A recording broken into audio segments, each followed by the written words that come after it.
एक वृद्ध व्यक्ति अपने बहू बेटे के यहाँ शहर रहने गया।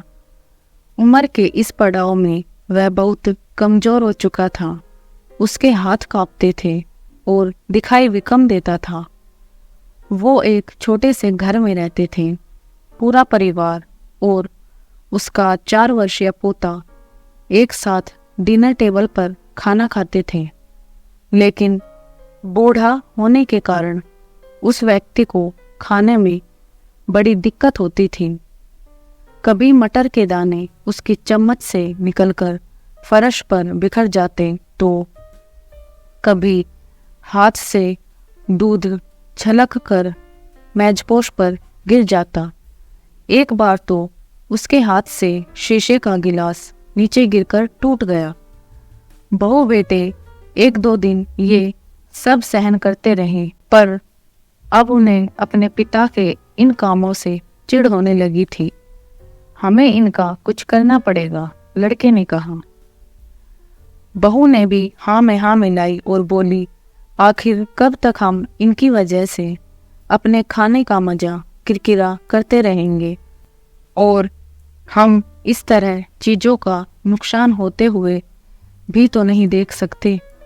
अगले दिन जब खाने का वक्त हुआ तो बेटे ने एक पुरानी मेज को कमरे के कोने में लगा दिया और अब बूढ़े पिता को वहीं अकेले बैठकर अपना भोजन करना था।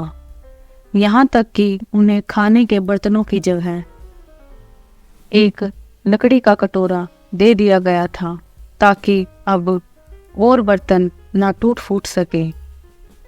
बाकी लोग पहले की तरह ही आराम से बैठकर खाते और जब कभी कभार उस बुजुर्ग की तरफ देखते तो उनकी आंखों में आंसू दिखाई देते। यह देखकर भी बहू बेटे का मन नहीं पिघलता। वो उनकी छोटी से छोटी गलती पर ढेरों बातें सुना देते। वहाँ बैठा बालक भी यह बड़े ध्यान से देखता रहता और अपने में मस्त रहता। एक रात खाने से पहले उस छोटे बालक को उसके माता पिता ने जमीन पर बैठकर कुछ करते देखा। तुम क्या बना रहे हो? पिता ने पूछा। बच्चे ने मासूमियत के साथ उत्तर दिया, अरे मैं तो आप लोगों के लिए एक लकड़ी का कटोरा बना रहा हूँ ताकि जब मैं बड़ा हो जाऊं तो आप लोग इसमें खाना खा सकें। और वह यह बोलकर फिर से अपने काम में लग गया। पर इस बात का उसके माता पिता पर गहरा असर हुआ। उनके मुंह से एक शब्द भी नहीं निकला और आंखों से आंसू बहने लगे। वो दोनों बिना बोले ही समझ चुके थे कि अब उन्हें क्या करना है। उस रात वो अपने बूढ़े पिता को वापस डिनर टेबल पर ले आए और फिर कभी उनके साथ अभद्र व्यवहार नहीं किया।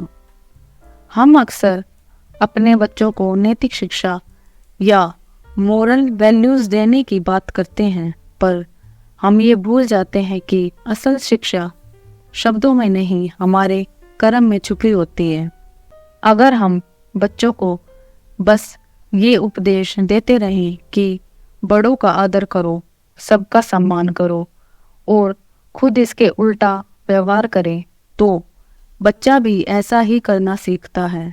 इसीलिए कभी भी अपने माता पिता के साथ ऐसा व्यवहार ना करें कि कल को आपकी संतान भी आपके लिए लकड़ी का कटोरा तैयार करने लगे।